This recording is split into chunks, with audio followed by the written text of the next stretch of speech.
وذكر فإن الذكرى تنفع المؤمنين.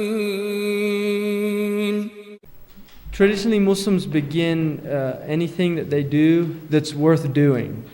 There's a hadith that says anything worth doing should begin with Bismillah ar-Rahman ar-Rahim, which is also the actual first statement in the Qur'an. If you open up any Qur'an, the very first thing that will be read is Bismillah ar-Rahman ar-Rahim, which means in the name of Allah, the merciful, the compassionate. And Rahman and Rahim are derived from the same root, because Arabic words, and I'm probably going to talk about this a lot over this course of lectures, Arabic words are built on triliteral roots. The Semitic languages are root-based languages. So Hebrew has the same phenomenon. You're dealing with a language in which a semantic field or a constellation of meanings emerges out of primitive root structures, which are based on 3 letters generally, sometimes 4. But the vast majority are 3-lettered, which is interesting in terms of cosmology. 3 is a very interesting number because it introduces the idea of multiplicity.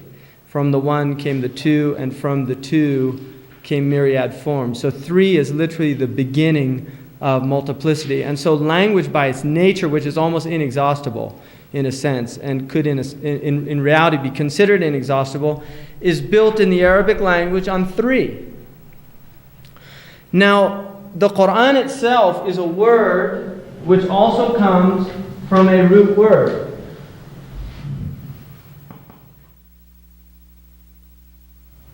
And there's some differences about it, but generally, in English it's written like this, and now becoming more popular like this. Generally, the root words here are qa, qaf, ra, and ya. And these are 3 Arabic letters. Qaf is really a letter that probably we don't have an equivalent. It's done in using something in your throat by squeezing the upper portion of your throat together and ejecting this sound qa. Qa. So it almost sounds like a crow. But the second ra is similar to our letter R, ra, and then ya. At its root meaning, you get the word for city, which is interesting because it brings in the idea of civilization. And traditionally, civilizations are built on books. The vast majority of human civilizations, you will find that there is fundamentally a book at the core of the civilization. For the Greek civilization, it would probably be Homer. And in other words, we can't really imagine a Greek civilization without Homer, given what we know about the Greeks. Plato is dependent on Homer. The playwrights are dependent on Homer. For the Hebrew people, it was certainly the Torah, or their Bible. And this will become the foundational book for the Western peoples, the European peoples. The Bible really becomes a foundational book, first in Greek and then in Latin, and ultimately for the English-speaking people, the King James Bible. For the Arabs, interestingly enough, there is no book in the Arabic language until the Qur'an. There's literally no book. They're an ancient people, and yet there is no book in the Arabic language until the Qur'an. Prior to that, the closest thing that you could consider literary was poetry that was done orally. And there were 7 odes that were quite popular that were hung in the Kaaba, in the house in Mecca, and were honored by the Arabs, the pre-Islamic Arabs, as being the quintessence of eloquence and of the Arabic art form of poetry. So when the Qur'an comes to these people, this is a radical departure from any previous concepts within the culture of knowledge and the transmission of knowledge. The other root that you're going to find in here is the word to recite. Qara'a. And qara'a in the Arabic language means two things. It means to read and it means to recite. So it has an oral and it has a written quality to it. Now, interestingly enough, if you look at, there's a really wonderful book which I recommend, particularly all of you, since you're teachers, if you haven't read it, it's really worth reading, which is called A is for Ox by Barry Sanders. And this book is talking about the fact that orality is the substratum of literacy. If you do not have an oral tradition, you cannot have a literate tradition. And one of his complaints is that our culture is losing its orality. The oral tradition in this culture is dying out because of television and other forms of media in which visualization and not orality becomes the dominant means of raising our children. So if you look at children for the first 5 years of their life, they are oral creatures. They're in the oral world. They're not literate. They're in the oral world. And traditionally what would happen is they would hear stories and their imaginations would be ignited. And this was something that took place in all cultures. Now in this culture, the recent phenomenon is children being raised in front of the television. So the mother is no longer transmitting the oral lore, the childish lore of the culture to these children, but in fact it's being experienced through the medium of visualization, which is a powerful medium, but it has certain effects. And Sanders believes that one of the effects is the lack of humanization, that he believes that orality is a process of humanization. The fact that the Arabs are an oral people is very significant. They're an oral people, and the Qur'an is a Qur'an before it's a book. In other words, the real meaning of Qur'an is the recital. It is the oral book. And the next word that the Qur'an is identified as is kitab, which means book.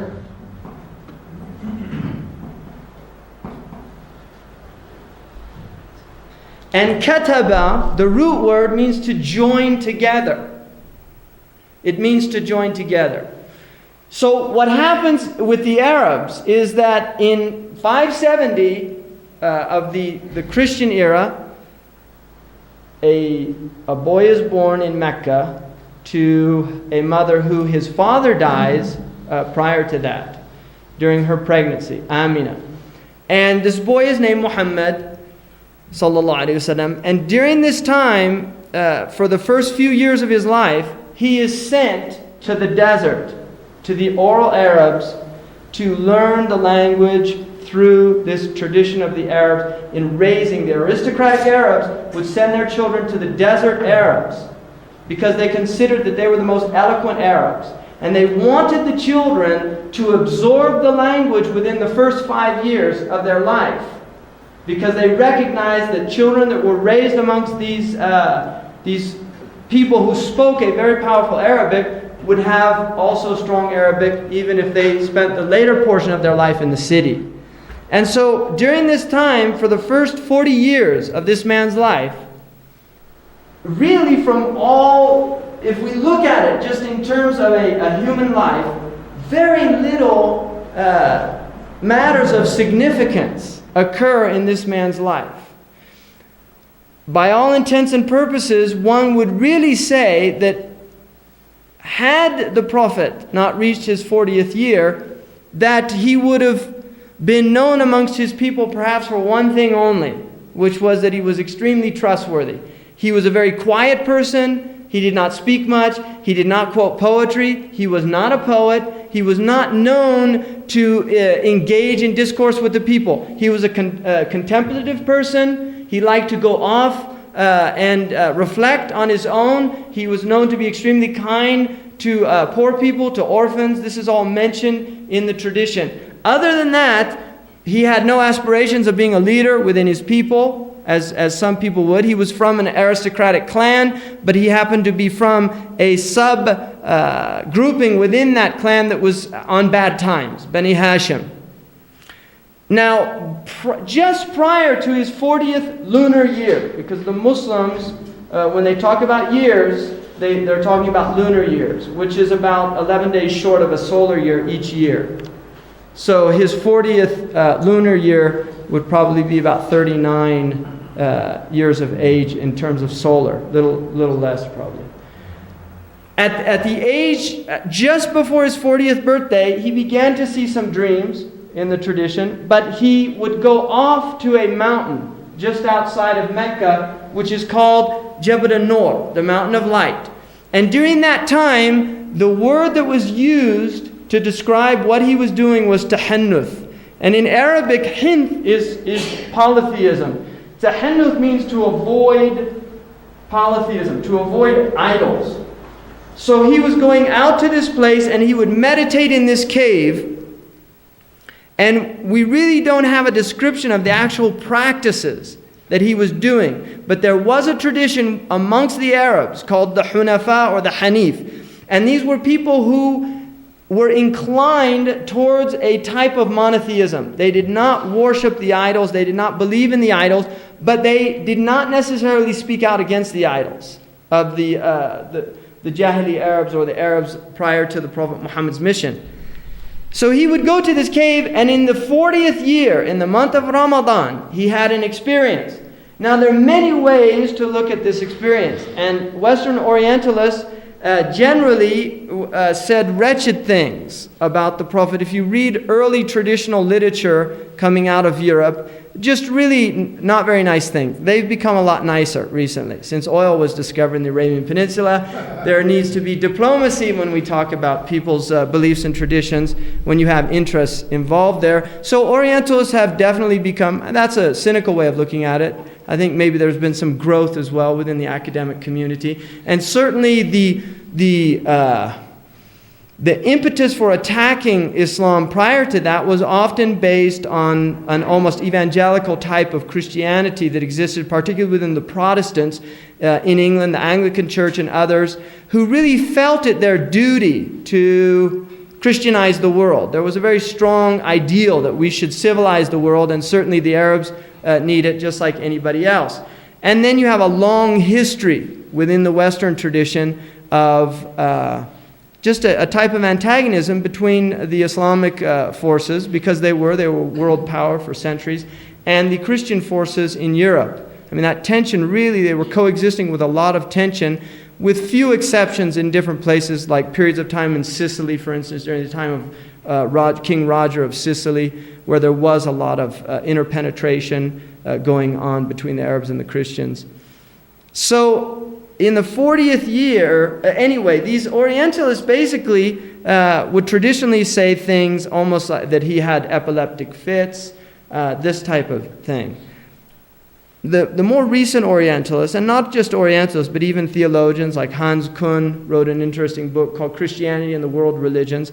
One of the things he says in there is that we have to stop speaking derogatorily about the Prophet Muhammad, because whatever was taking place there, it was certainly, by all accounts, that we have a sincere phenomenon. In other words, he's not willing to accept, and that's his prerogative, that this was a revelation, but he is willing to accept that the person was sincerely deluded, which is a big difference from simply saying that he was insane or that he was had malintention, right?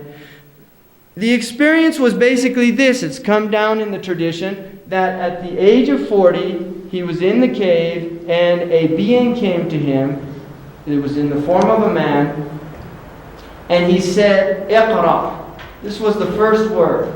Iqra. Now, Iqra can be interpreted two ways.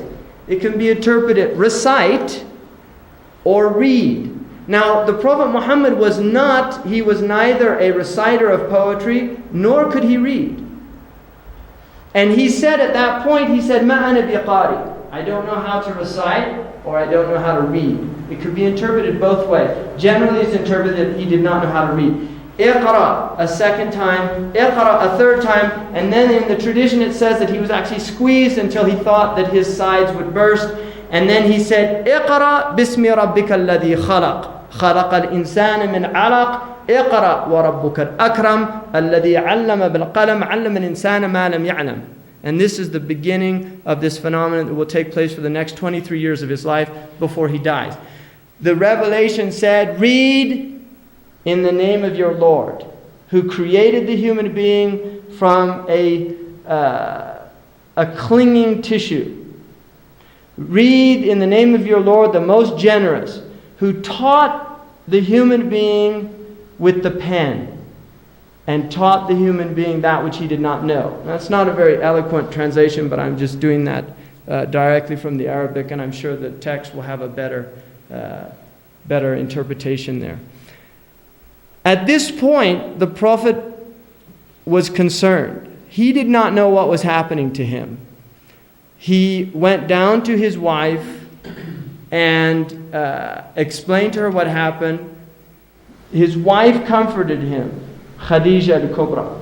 She said to him, she was an older woman, and her uncle had been an Arab who converted to Christianity. She was familiar with Revelation. She said, you are a good person. You take care of the orphan. You take care of the widows. You take care of the needy, and I don't think something bad would happen to you like this. Because he thought that this might be like some kind of evil spirit or something. I mean, he did feel that. They go, she takes him to her uncle Waraqa bin Nawfal, who had some knowledge of previous books. And he says a very interesting thing. He said, this is the namus. Now for people that know Greek, namus comes from nomos.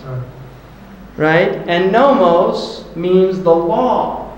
So in other words, he was saying, this is namus that came to Musa. In other words, you are being given a revelation.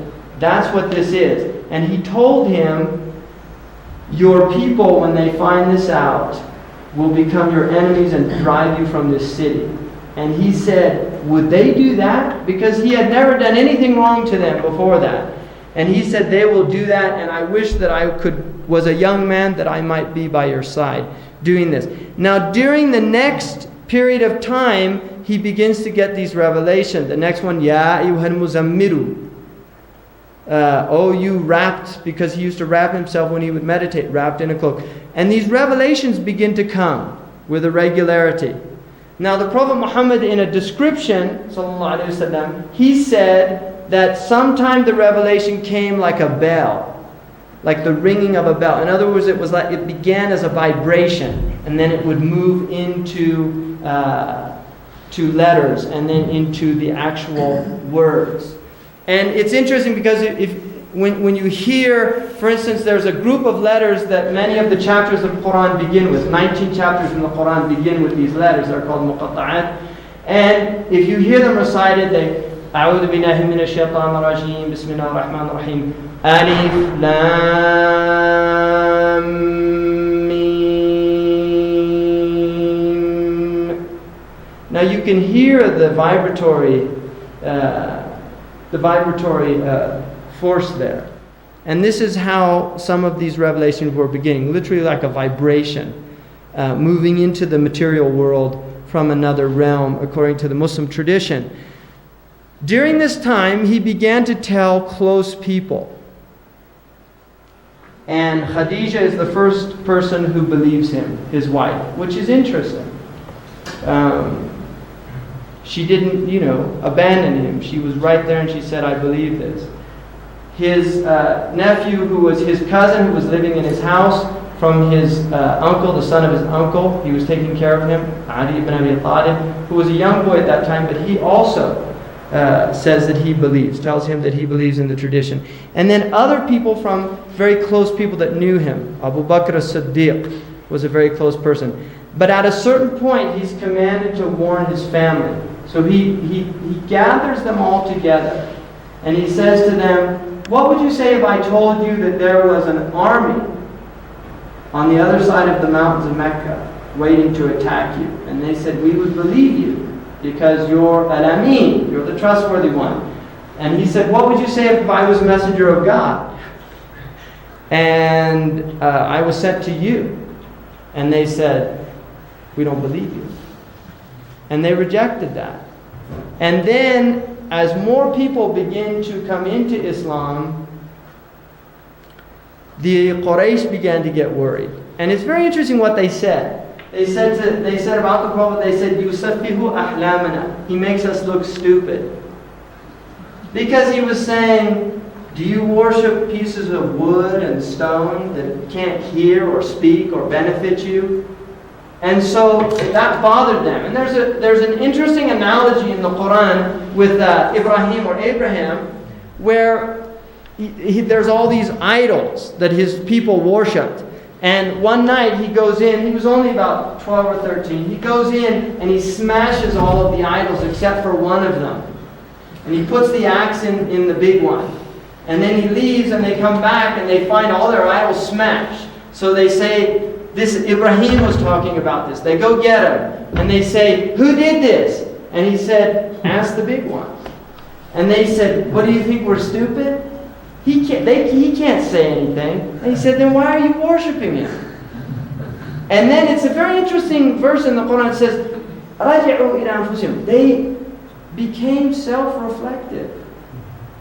Very interesting. They became self-reflective. Suddenly they said, "He's got a point here."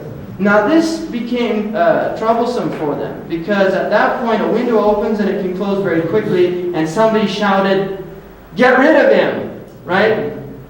And then it becomes a mob scene. Yeah, let's not think about this, let's kill him, right?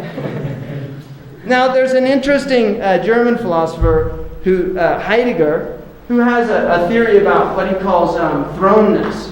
That human beings are thrust into a certain environment, and they literally take on all of these qualities, not based on their own individual reality, but based on what everybody else has told them. And so we learn about the them very quickly. And there are certain expectations within the context of them, the other, like that we don't belch in public, right? I mean, we learn quickly that there are certain things we don't breach.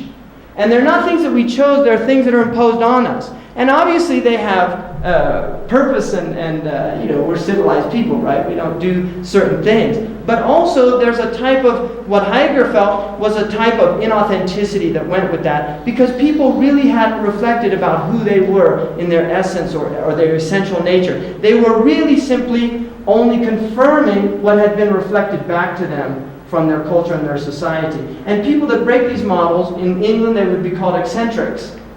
Right? People that don't, and the English actually kind of allow for that within their culture, but you have to be rich, that's a prerequisite. Because if you're poor, they call you mad. But Heidegger felt that a person who had never come to terms with this, he called it an undifferentiated person. They really had never thought that the only reason I'm the way I am is because I grew up in a certain culture and environment. And this culture and environment has completely imposed upon me a way of viewing the world, a language that involves a worldview. All of these things are literally superimposed upon us, and we submit to them without reflection, by and large. Now, Heidegger's solution to it was, he said the only authentic act that you could really do once you realized this was die. In other words, nobody's going to teach you how to die. You will do that very authentically. So he said you become a being unto death. But for the Muslim, and I really think that the Qur'an really did this to these people, it forced them to look at what Heidegger would call their thrownness. In other words, why are we worshiping these idols? Why are we burying our baby girls alive? People didn't think about it. You see, it's like in certain cultures, I mean, in this culture we have a very serious crisis where there's reflection on both sides with the abortion issue. I mean, there's people who say this is wrong. And we hear that and we have to think about it. Whereas in that culture, nobody was there saying it was wrong. They were saying it was perfectly acceptable. Now here comes a man who starts saying, this is wrong. That's a very strong thing for a people who have not given a lot of reflection to themselves or their cultures. So the Qur'an begins to literally question things very deeply. And the first period which is 13 years, is called the Meccan period. Now, during the Meccan period, the dominant themes within the Qur'an are primarily what in Arabic is called Tawheed. Now, Tawheed is sometimes translated as monotheism, which is, I don't like that translation. The actual word in Arabic means to make one. If you translated it quite literally, it would be the making of one. But the word means, from a Quranic perspective, is worshipping Allah or God with absolutely no association in that worship. Nothing is associated in that worship with God. Nothing whatsoever. And this is, if you want one word that will give you the theme of Qur'an, it's this word. And this is why the Muslims have, in the Western comparative religious tradition, they have been called radical monotheists. More so than the Jewish tradition and more so than the Christian tradition. The Muslims are considered radical monotheists. One, there's absolutely no anthropomorphism in Islam. There is no association of God with creation. And probably one of the most definitive verses in the Quran about the nature of Tawheed is لَيْسَ كَمِثْلِهِ شَيْءٍ. There is no thing like God. The early community said, whatever occurs to your intellect, God is other than that. The companion of the Prophet Abu Bakr, the Siddiq, the second Khalifa, or the first Khalifa after the Messenger, said, your inability to comprehend God is your comprehension of God. Your inability to comprehend God is your comprehension of God. That is the essence of Tawheed. Now, here's where we get in a problem. We say, if God is unknowable, then how do we know God? Right? Now, it's interesting because within the Christian tradition, the first person to really deal with this issue, I mean, there's probably Tertullian, you might have some inklings of, but the first person really to deal with this issue is probably Kierkegaard, who's a very interesting philosopher. Because Kierkegaard recognizes suddenly that the knowability of God, there's definitely a problem there. Now, the way the Christians have tended to deal with that is through Christ. Christ becomes the object of God's knowability. That God becomes man so that man can understand God. Right? I mean, this is an element within Christian theology. For the Muslim, the knowability of God is through the creation itself. And this is why much of the Qur'an is focused on telling people to explore the creation itself. Because the creation is seen as a theater of manifestation, of divine manifestation. That God is not entering in, is not incorporated, is not becoming, He is not becoming, embodying Himself into the creation, like incarnation is becoming the flesh. And likewise, what Montgomery Watt would like to suggest is that somehow God has imbibliated Himself. Nice, fancy PhD word. That God became book, right? Which is not true. The Muslims do not look at that, even though they do believe that the Qur'an is an attribute of God. That this Qur'an that we have here, we do not say that this is God's, God on earth or something like that. No. Although we do believe that the Qur'an is the speech of God, and we believe it's the uncreated speech of God. In the eternal meanings that move into the vehicle of language, the intentions of God. That is the speech of God. So Tawheed is a very important theme. The next idea is the idea of Akhirah. And Akhirah means what comes after, it means the end. The hereafter. The interesting thing about the Arabs is the Arabs did not believe in a hereafter. Many traditions have a hereafter. The Arabs did not believe in a hereafter. They thought, this is it. When you die, it's over. And they said, if we're bones and dust, will we be brought back to life? The Qur'an says, The one who created you the first time is capable of creating you a second time. In other words, the fact that you've come into existence one time, a second time, even by our own logic, would seem to be easier. Because if you've made something one time, it's generally easier the second time around. Right? So there's the logic behind that. So the Arabs denied this idea of akhirah, or the next world. Now the next world in the Qur'an is quite descriptive. And traditionally the Europeans often had a difficult time with it because there are aspects of it that are quite sensual. Right? The idea of gardens under which rivers flow, of fruits, of maidens and beautiful youth, and these type of things. So this idea of an akhirah is being introduced into the Arabian culture. Now they obviously had they're meeting the Christians and the Jews on their caravan routes, and they're hearing about these things, but they really had an attitude that was basically characterized as disbelief. They did not believe in some other world. They thought this is it, and for them, the world was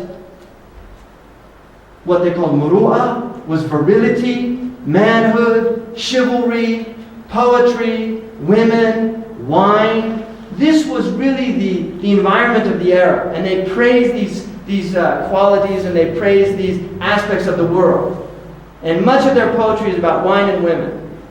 Right? I mean, this is what they were interested in. Suddenly you have a book that's radically challenging that worldview. Radically challenging it. Very powerful experience for these people that are forced to begin to think about these things. Now, for the first 13 years, the Prophet is persecuted in Mecca. During this time, these people were learning the Qur'an that was being revealed by memory. The Qur'an was not revealed linearly, which is important because it's not a linear book. And that's something, if you really want to understand the Qur'an or be able to read it, you have to surrender your desire for linearity. Right? Plato would probably have been able to read the book. Aristotle, definitely not. He would have had a very hard time with this book because it does not begin in the beginning and end in the end. It just doesn't work like that. So in a sense, what the Qur'an really is demanding from people is that they submit to the book itself. And I think it's very fascinating that the first verse of Qur'an after the opening chapter is Alif Lam Mim. 3 letters, nobody knows what they mean. Every commentator on the Qur'an will ultimately say about these 3 letters, God knows what they mean. Now, it's a very interesting phenomenon to open up a book and the first 3 letters that you read, nobody knows what they mean. And I think part of the message there is to let us know that there's a lot of things that we don't know. And if we're not going to admit that as a starting point, we're not going to benefit from this book. If we're going to go to the book filled with ourselves, and we're going to superimpose upon the book our own ideas, then we're not going to get anything out of the book. So the book, for the 13 years, these Meccan verses are being revealed. Now if you look at the Meccan verses, they are, even though there are 85 of the chapters in Qur'an are Meccan. 85. 39 of them are Medina. Only 11 out of the 30 parts of the Qur'an, equal parts, are from Mecca. Only 11. 19 are from Medina. So the Meccan surahs or chapters are very short. And they tend to fall towards the end of the book, even though they were revealed in the beginning of this dispensation. So although the Meccan verses are the first verses, they are generally the ones that are found at the end of the book, which is very interesting. And when Muslims learn the book by heart, they will generally begin at the end. That's where they'll begin. They'll begin with the last 30th of the Qur'an. Now the next idea that is being introduced is the idea of what's called Sa'ah. And Sa'ah means the end of time. Now the Prophet Muhammad, peace be upon him, his understanding of himself was that he was the first sign of the beginning of the end of the worldly existence of this Adamic species. He actually viewed himself as the first sign. In other words, all traditions that were based on revelation, according to the Islamic tradition, were basically indicating that the human experience will come to an end. And this is why within the Jewish tradition, you have an apocalyptic vision. Within the Jewish tradition, you have an apocalyptic vision. Within the Hindu tradition, you have an apocalyptic vision, the Kali Yuga period, the last period of man. Within the Buddhist tradition, you have an apocalyptic tradition. And in many of the more tribal-based traditions, within the Hopi tradition, the Kawanasqatsi, the last period in the Hopi tradition, when everything gets out of control. Within the Mayan, all these different peoples had an idea of some apocalyptic end. The apocalyptic end in the Qur'an is talked about in terms of a sa'ah, which is the last moment. It's the last moment. And the Prophet Muhammad talked about signs, and the Qur'an mentions signs of this time. And so this was also, now ultimately, the end of time for the Muslim, in reality, is the end of our own individual life. That is our end of time. When I die, my worldly time is over. And so in a sense, the Quranic view was trying to bring people into a type of presence of the imminence of death, that death is imminent, that death is not something in some distant future. So for 13 years, this was the focus. After 13 years, the Qur'an is basically being memorized. And if you live with oral peoples, people that really still maintain these traditions, and I know Dr. Suleiman Yang, who's from Africa, and knows in the West African oral tradition, there are peoples that will recite epic poems of tribes. If they don't recite them exactly as they learn them, then they literally lose their job. They can't be a storyteller. So the Arabs were people that memorized poetry and related poetry exactly as it was coming. They had phenomenal memories. And I've lived with the Mauritanians in West Africa whose memories are extraordinary, like the young man who's here with us. Just phenomenal, the amount of information that he retains exactly. Now for people that don't understand this oral tradition, they find it very hard to imagine that a human being can memorize this entire text, the Arabic text, and not make a mistake. Now I can bring that young man here and I can read the Qur'an and I can purposely leave out a verse and he'll correct me immediately. Now the other thing that's interesting about the Qur'an is for people who memorize it, and even parts of it will quickly learn that the Qur'an is a self-correcting book because it has a very unusual rhythm that if you find a verse moves out of sync, suddenly you're aware, I've said something wrong. And I'll give you an example. Last week, I read the Subh prayer, and it was a rather long surah that I read. And at the end of it, I said a verse that is actually out of the Qur'an, but it wasn't the verse that went in that place. And it used almost these same words. And that morning, probably for the next half hour, something was bothering me, and then I realized what it was. I had said the verse wrong. And I corrected myself. Nobody corrected me in the prayer, but I corrected myself. And it's very interesting when you memorize the Quran, because I've tried to memorize a lot of things. Like, I used to memorize some poetry. I went to prep school, and you had to memorize poems and memorize like some piece of Shakespeare and things like that. The really interesting thing about it is that the Quran, one, is facilitated. It's very easy to memorize. It's not hard to memorize for many, many people. And the other thing is, it's actually quite difficult to forget it if you will recite it within reasonable time limits. Repeat it every once in a while. It's very difficult to forget. But the Hafidh, or the one who preserves the Quran, is somebody who has memorized it by rote. It usually takes about, in the Indian subcontinent, they'll do it between 1.5 to 2.5 years. In Mauritania, they have more rigorous standards because they have other things to learn than just rote memorization. They usually take about 4 years. doing it. And they do it when they're children. The Arab, they say, memorization in youth is like carving in stone. And memorization in old age is like painting on water. And one of the scholars, they said, it's not that the memory's gone. It's that we've got too many worries when we get older. Children, they don't have to worry, so it all just sticks there. Whereas you get older, you're thinking about a lot of other things. But it's still phenomenal what we memorize.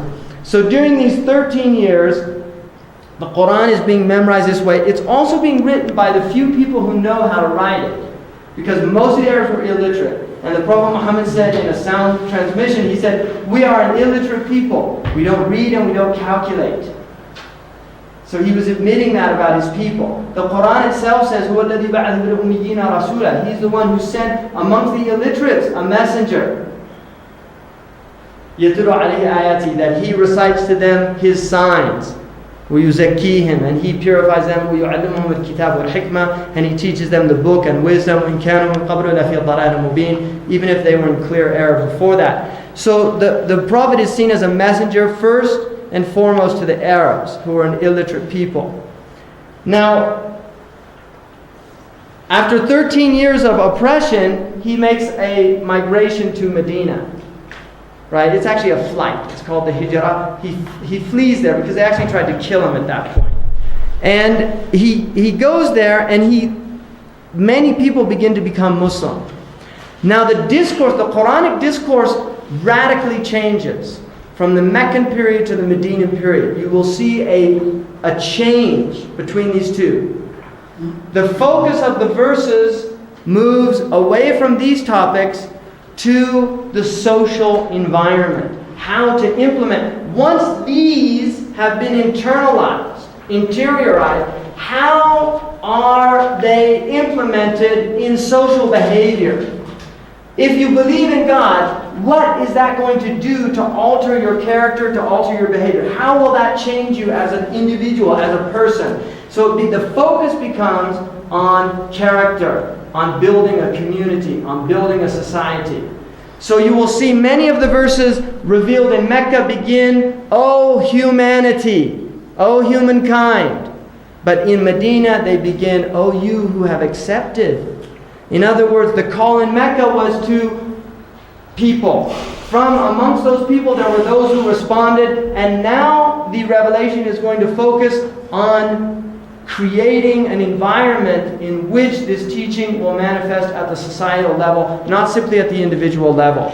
And so the next 10 years are Medinan period. For 10 years, you call it the Medinan period. Now the interesting thing about the Qur'an is within Meccan verses are Medinan verses.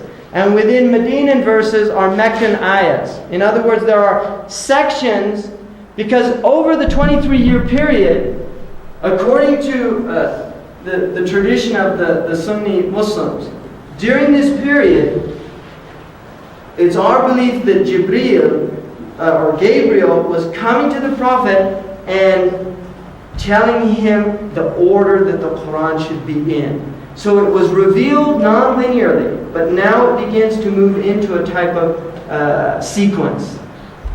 And beginning mostly with the Medinan surahs in the beginning and the Meccan surahs at the end. After 10 years, during that time, the entire Qur'an is written during the lifetime of the Prophet, but it is not collected together. There is no collection. But during his lifetime, the entire Qur'an is written in his presence. And the Muslims don't have any doubt about that. The Orientalists, the older ones are actually better than the more recent ones from Germany. But they would definitely challenge that claim. But the Muslims would not. I mean, this is our belief that during that time. Now, at 632, the Prophet Muhammad dies. Sallallahu Alaihi Wasallam. And at that point, there are even a few revelations right before his death. And we know what they were, which verses they were. So the Prophet left companions behind who had memorized the entire Qur'an. And one of them was Ubay ibn Ka'ab, who the Prophet was commanded to have him recite the Qur'an to him, and he would listen to it. Many of the companions had memorized the Qur'an during this time, completely. At this point, they're teaching the people, Islam is beginning to spread. Now, in 633, there was a battle called the Battle of Yamama. And it was actually fighting people in the Najd area who had, there was a man there who had claimed that he was a prophet. And Abu Bakr sent an army to these people. And there was a battle that ensued. And many of the Qur'an reciters were killed. People that knew the Qur'an by heart were killed in that battle. So at that point, Omar wants the entire book to be collected. And he goes to Abu Bakr and he says, you have to collect this Qur'an. And Abu Bakr says, I'm not going to do something that the Prophet didn't do himself. In other words, the Prophet didn't put it in a book, collect it together, and I don't want to do that. And Omar kept telling him, you have to do this. This is a good thing. You must do this. What if people die? The Qur'an will get lost. And he said, finally, I became convinced of that which Omar was convinced of. He decides to collect the entire Qur'an. He gets one of the most learned people of the Qur'an, Zayd ibn Thabit, and he tells him, you need to gather the Qur'an. I want you to gather the Qur'an. Zayd says, how can you do something that the Prophet didn't do? They were very worried about introducing, because much of the Qur'an is talking about how previous revelations were changed, that the people came after, they changed the teaching of the Prophet. So there was a real fear within the first community of doing anything that their Prophet hadn't done. So he continues to tell Zayd until Zayd finally says, I realized that what Abu Bakr and Omar were saying was true. So they begin to collect it, and they have a criterion. And the criterion is that each piece of the Qur'an must be brought that had been written in the presence of the Prophet with 2 witnesses. This is the criterion. And this takes place during that period. It took them a while to do this, and they did this, and there's only one verse. There's 2 verses at the end of Surah At-Tawbah, which is the chapter of repentance, that they could not find 2 witnesses. They only had one, Khuzaymah. Now, Khuzaymah, who was an Ansari from the people of Medina, there is a tradition that says that a man from the people of the book came to the Prophet and he disagreed with the Prophet about something. And there were no witnesses. And Khuzaymah said, I'll bear witness for you, O Messenger of God. And the Prophet looked at him and he said, were you there that you should believe me? And he said, we believe a revelation comes to you from God. So we won't believe you about a business transaction? And so the Prophet said, the witnessing of Khuzaymah is like 2 people. And so Khuzaymah's, those 2 verses, which were known by other companions, but it was the written in the presence of 2 witnesses that they wanted. They were accepted as part, and this was made into one mushaf, and which literally comes from sahifa, which is tablets. And it was done, generally they used papyri and gazelle, skin, leather, things like that. Prior to that, they've been using palm risps, and they were using the shoulder blades from camels that are quite large to write verses and things like this with soot. They would use a type of ink. And this is how they were writing the Qur'an. They put the entire Qur'an, and it was kept, Omar kept it, and then it was given to Hafsa. Now during the time of Uthman, who is the 3rd caliph, there is a campaign in Azerbaijan. And during this time, there began to be some differences amongst the Muslims about the recitation of Qur'an. Because one of the things about the Qur'an is that it was being written, there was no standardized writing.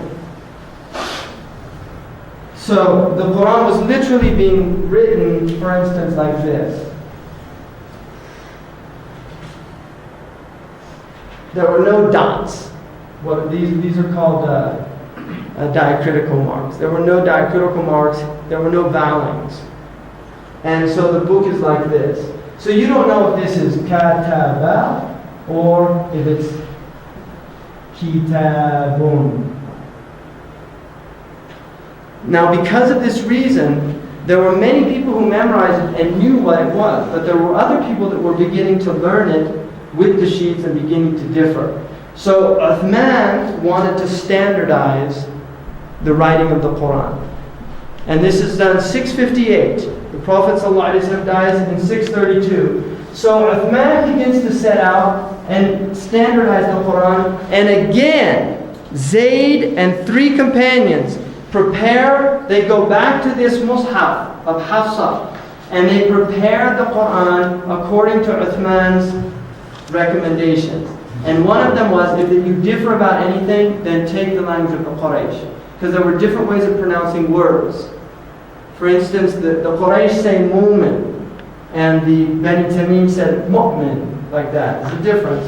So there are different ways. The Quraysh said وَالضُّحَى وَاللَّيْلِ إِذَا سَجَى, and other tribes said وَالضُّحَى وَاللَّيْلِ إِذَا سَجَى. So you got differences of pronunciation.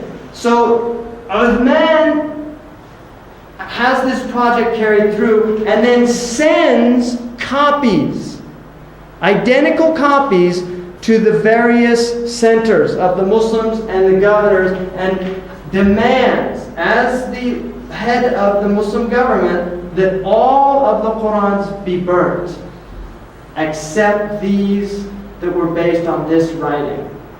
Now this is very early, because, if you look within the Jewish tradition, the Bible, the Old Testament is really, it's gathered over about 900 years, basically, according to modern scholarship. And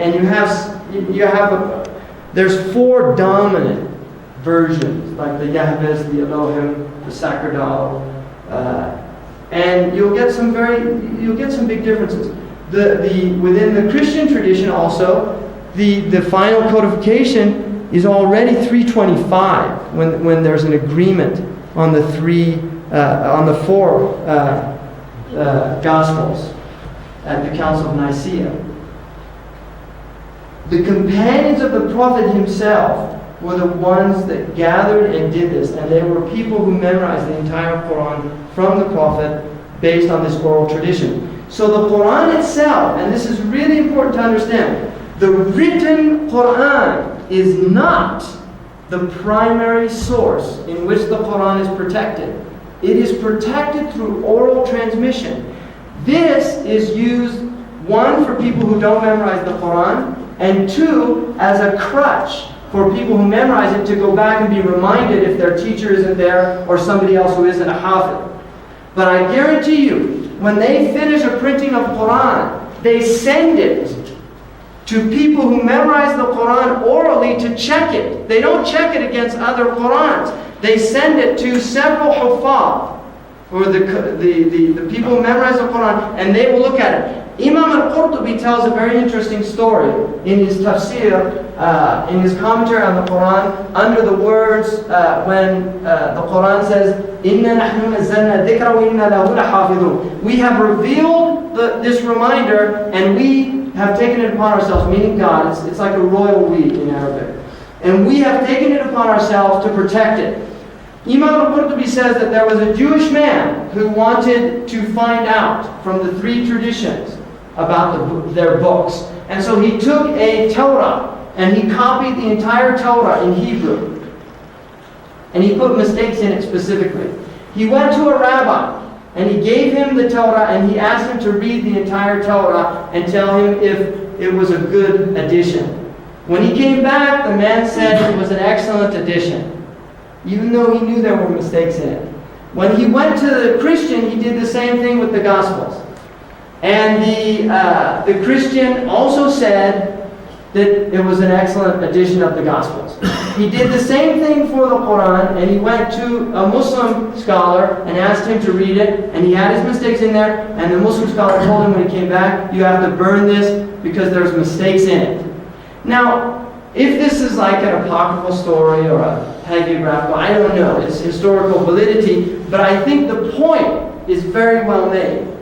that the Muslims really do view the Qur'an, and rightly and justifiably so, as a book that is preserved since this early time. Now, in terms of what exists today, the Qur'an, we definitely, without any doubt, by even the consensus of Orientalists, have several parts of the Qur'an from early 1st century Islam.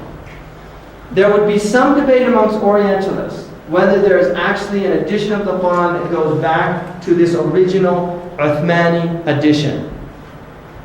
The Muslims would say that there are 2, possibly 4.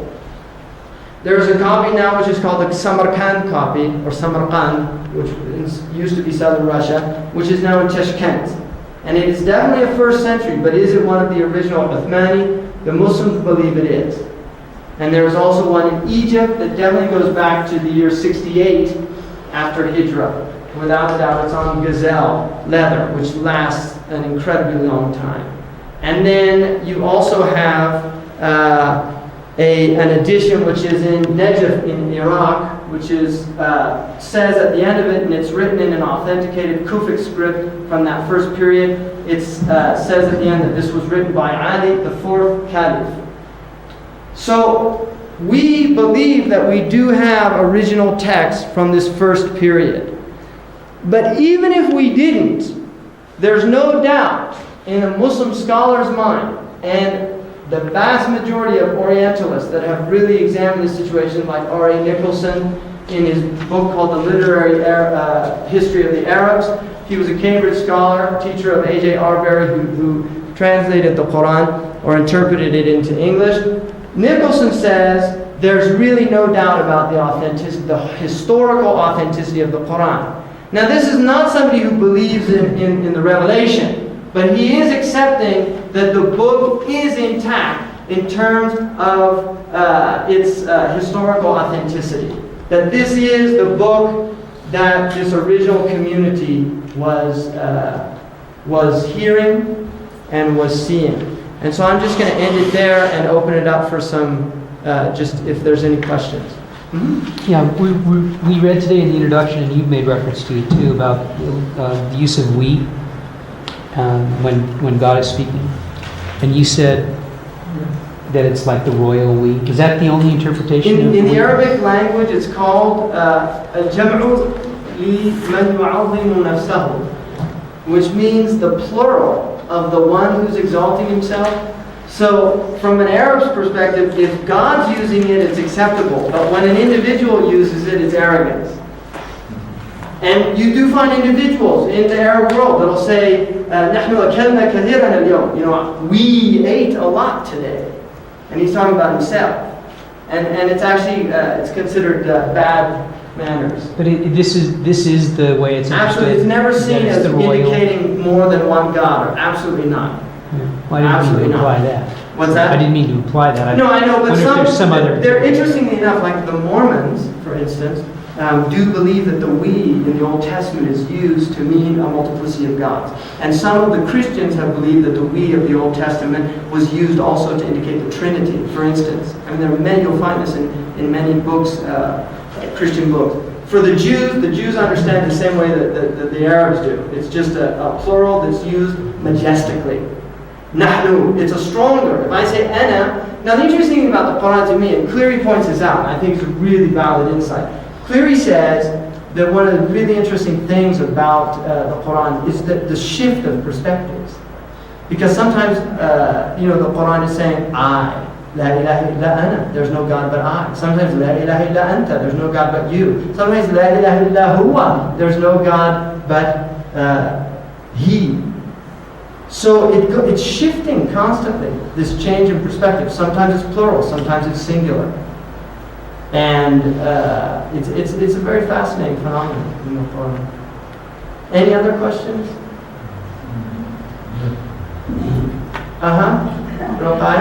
Because we have this business in England about polypec and Azal Nadir, and I understood that some of the leaves of the Tashkent Quran were pinched by his wife.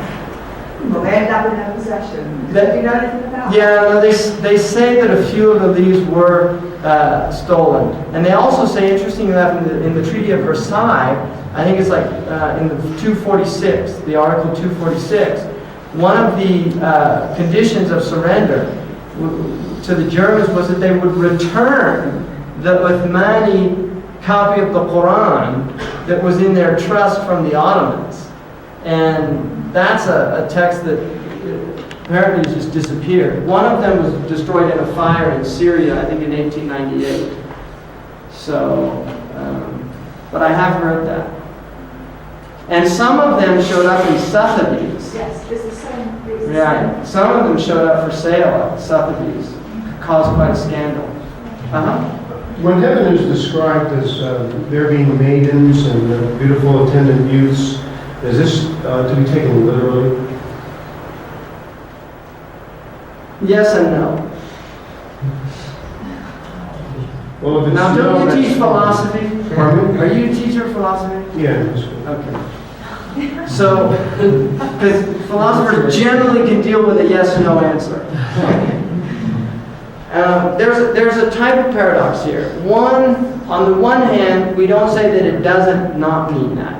On the other hand, we certainly don't say that it means like we understand here. Right? The paradise, according to the Muslim, it says the best description of it, according to the Revelation, is "Mada ayn ra'at," what no eye has seen, and no ear has heard, and has never occurred to the human mind. So there's an idea that we really can't understand what it is, but we know that it is going to be the greatest experience of felicitousness.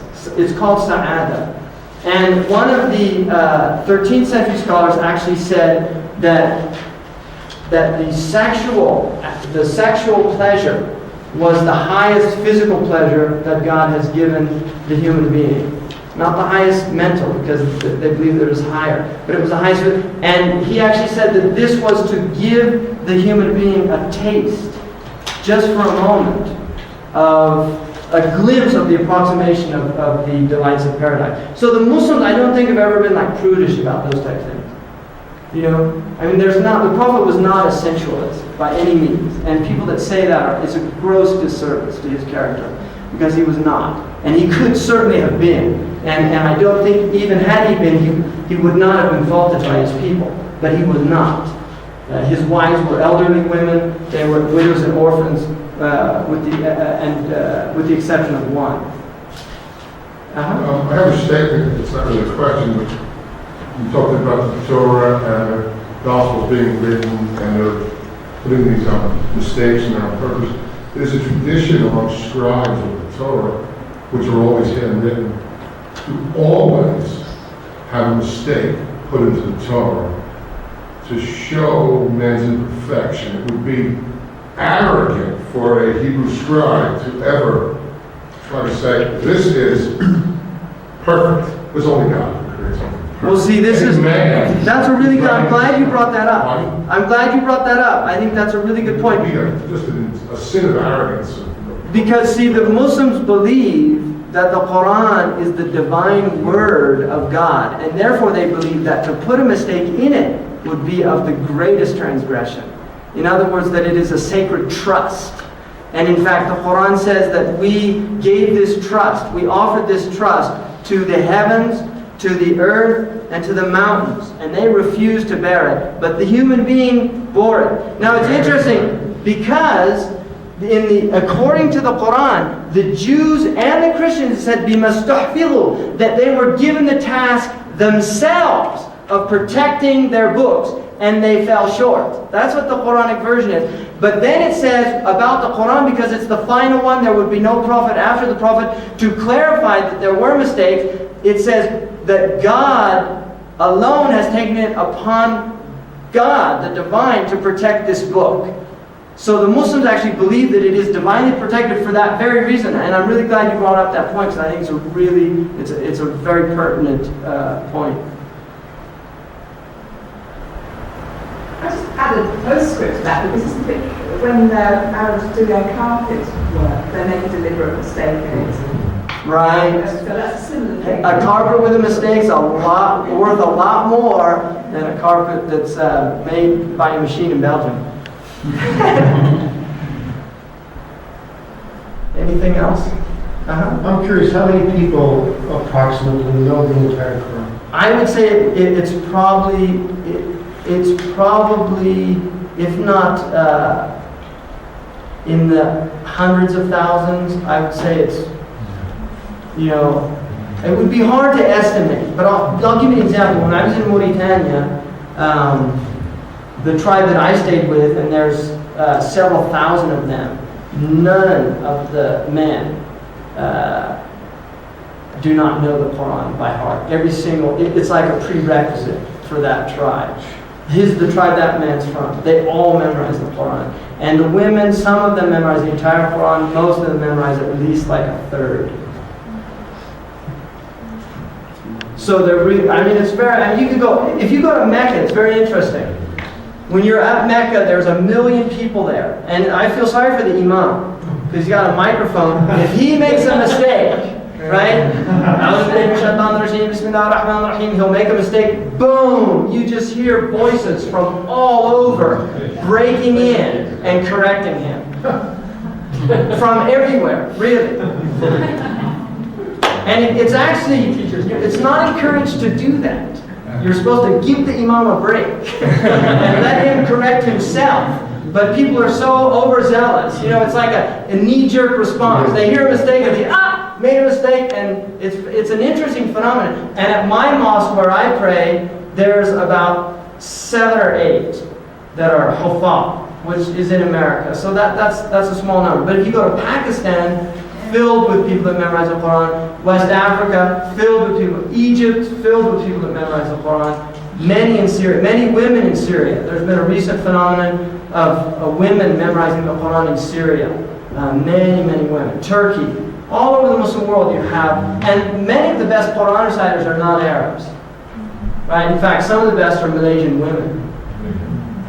I'm sorry to bob up again. You keep doing this. But just the practical note, you see, I don't know the Quran by heart. When I'm working on my work, if I need to know something, I ring up the bookshop in London and I just say to the girl on the desk, can you just have a shout, is there a Hafiz in the shop? And she will say, is anybody here who memorised the entire Quran? And the customer will say, yes, I know. They'll come to the phone and ask. Yeah, it's very common. It really is. It's very common. If you're in a mosque praying, you'll at least have 1 or 2 that memorize the entire Quran, and many that memorize large portions of it. And it is the book that has created literacy in the world. It's if you go to countries where they say that people are illiterate, the vast majority of people traditionally in the Muslim world could read and recite the Quran, and many could understand it, because Arabic was like the lingua franca. It was the Latin of the Muslim world. It's the sacerdotal language. You mentioned last night that your teacher that has memorized it was like the 7th version. There's 7 variants. Now, I'm glad you mentioned that. There's because I forgot to mention that. There are 7 variants which are dialectical. In other words, some of the Arabs could not pronounce the Prophet's language. And so the Quran was revealed in different variants based on the different tribes. And they're all accepted. There's 7 of them. And it's a hadith that's written. It does not change the meaning by consensus. You will find no doctrinal change in the Quran. For instance, I learned according to Imam Warsh, who's the African reciter. And there are other people who recite, the vast majority of Muslims recite by Asim or Hafs, who's originally from Kufa. If they hear me reciting and they're ignorant, they might think I'm making mistakes. You see, they might think, but if they're educated, they'll know right away he's reading a sound variant. So, just to give you an example, if I said in Surah Al-Fatiha, I would say, Bismillah ar-Rahman ar-Rahim, Alhamdulillahi Rabbil Alameen, ar-Rahman ar-Rahim, Maliki Yawmiddin, in Warsh. In Hafs, Maliki Yawmiddin. Now, Maliki means the possessor of the Day of Judgment. Maliki means the king. So the meaning is not changed. They're both. Maybe you should write that word in and they can see. Well, yeah, just the difference here, same root. And the difference would be in the house, there's just a mark right there, Maliki, and in the Warsh, Maliki, like that. So there's only a few differences like that. The others will be more in pronunciation. So it's time for the prayer.